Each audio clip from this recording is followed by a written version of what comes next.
Today's video is brought to you by my friends over at Vite Ramen. Guys, if you haven't tried out Vite Ramen and specifically my new flavor, Massaman Curry, which is amazing, now is the time to do so. Not only do they offer international shipping, and you can get 10% off with my code Eckhart'sLadder, but I gotta be honest, you guys have ordered so much that we've got to make more, and it's going to take a while. So if you don't get orders in before Friday, you might have wished you had. For those who don't know, Vite Ramen is a quick, delicious, and cheap alternative to fast food. It has less sodium and more bioavailable nutrients than you'd expect from a ramen, and it's also extremely tasty. As I said, my flavor is the best. What are you thinking if you're not buying it? But other flavors are really good as well. Vite Ramen is also an amazing company. They've supported me for a long time now on YouTube. They're also an American-owned small business which pays their employees a living wage. So if you want to support me and the wonderful noodles, check the link down in the description, and don't forget, use code Eckhart'sLadder for 10% off. All right, let's roll it. Hey guys, this is Justin. Hello and welcome to another video. Today we will be talking the Kenobi finale with full spoilers. By the way, as you guys know, when I record these during the day, I do have my kid with me.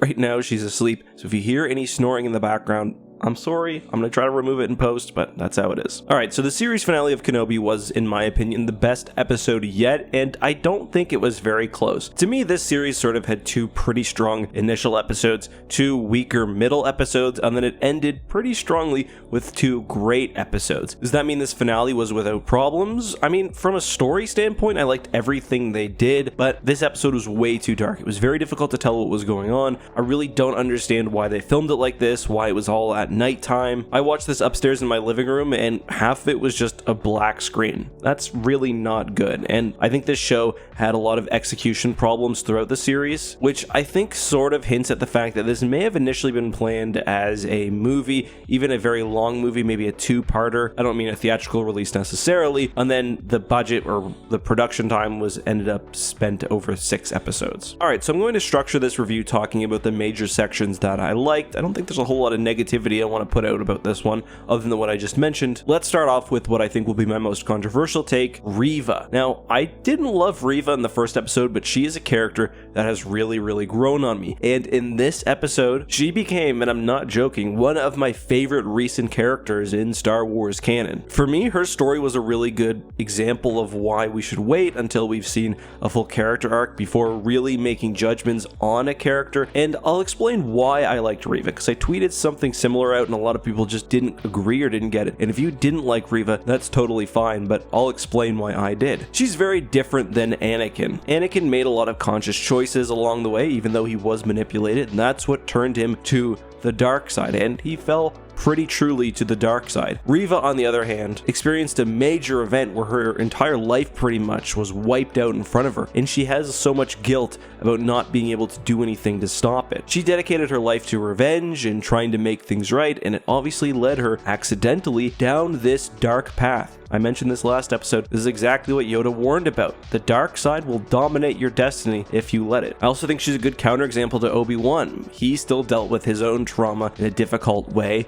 but he never fell to the dark side. He's an example of how to better handle something like that. And I just really liked her ending where she realized through her hatred that she was becoming what she hated so much. She almost killed a child. And at that point, even the logic of that action was breaking down in front of her, and her coming to terms with the fact that she's become almost as bad as what she was hunting, I just thought was really great. I thought she put an incredible acting performance, Moses Ingram, in this final episode. People were criticizing her acting early on. It was bombastic, and I think that was the point. She was overcompensating for the fact that she wasn't really a Darksider to the same degree as the others. Anyway, I thought how her story was really complementary to Obi-Wan's and Anakin's, and the ending was very emotional. That being said, I don't know if we need to see her again. I think it'd be kind of interesting to just leave it here and imagine what's next. But let's talk about the main attraction here, Vader versus Kenobi. And again, the only downside to this is that it was so dark, it was hard to see. I had to go down to my office and watch it because my living room it wouldn't work. This fight was amazing. The actual fight itself was brutal, it was violent, it was very well choreographed. Definitely one of my favorite fights of the Disney era. I thought it did a good job of mixing in the flashiness of the prequels while keeping it a bit more grounded and closer to the original trilogy. Also, the use of the Force. A lot of times, Star Wars lightsaber battles will get so into the actual sword play that they'll completely ignore that these are Force users. We saw Vader do his hand to stop the lightsaber trick, and of course, they were messing with the environment, hurling rocks on each other. Obi Wan temporarily went God mode. But while the fight was good, the ending was what I really, really loved. For a long time, even though there have been so many stories about it, I've had a hard time reconciling the fact that Anakin and Darth Vader are the same person. Like, obviously, I know logically they are, but in my mind, it's still hard to connect the two individuals. Having Vader's mask broken and seeing Anakin's face underneath and hearing Anakin and James Earl Jones's voice mixed together really finally made that click in my brain. This is Anakin, this is Vader. And in that way, the show actually added a lot to my understanding of the character and actually my understanding of Obi-Wan as well. Obi-Wan is a light side Force user.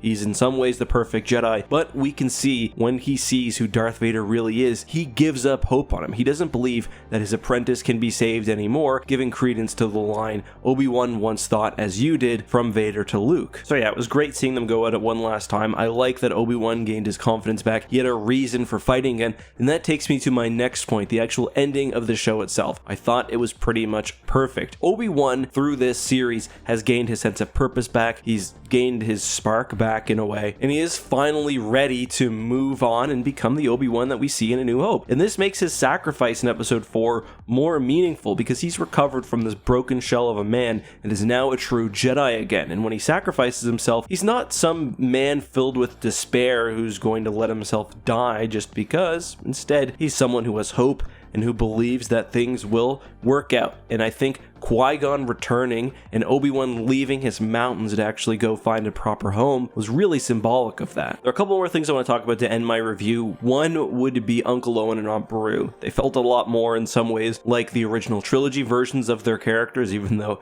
they still look much younger and sexier. I'm just joking, but let's be honest, the Tatooine sons have been rough, but I love the fact that we see that they actually love Luke. A lot of the time, I guess just because the story necessitates it, Uncle Owen and Aunt Beru are sort of just ignored. Luke moves on emotionally pretty quickly, or at least it's not a focus of him during the movie, but they care about him, they love him, and their actions in this episode really made me appreciate it. It also really made me think that those stormtroopers who invaded in episode 4 may have gotten the shit kicked out of them before managing to burn down the house successfully. The moisture farmers have a lot of fight in them. I mentioned Qui-Gon, but I also really loved the inclusion of the Emperor. He did look a little weird, but it's whatever. I mean, this is an in-between time. We haven't seen him at this age before. He's an old man. He's weird. He's corrupted by the dark side of the Force. I don't really care. Regardless, it's just worth to see him back. It's worth to see him bullying Anakin or Vader. He's had a tough day, and Palpatine is just coming to cause him more grief. Just overall a great finale. I'm somebody who, when it comes to finales, it's a lot more just about how they make me feel more than anything else. The Book of Boba Fett, I really liked that series. The finale left me feeling quite flat. The Mandalorian Season 2, on the other hand, pretty much the opposite, where I liked it so much that I was willing to overlook, some smaller issues here and there. Same with The Force Awakens. The finale of that movie I loved so much, especially the scene with Rey pulling the lightsaber, that it really colored in a positive way for that movie how I felt about it. So overall, this finale did a lot to improve my enjoyment of the series, and again, great stuff. I look forward to seeing the next Star Wars project. Until then, guys, have a good one, be safe, and may the Force be with you.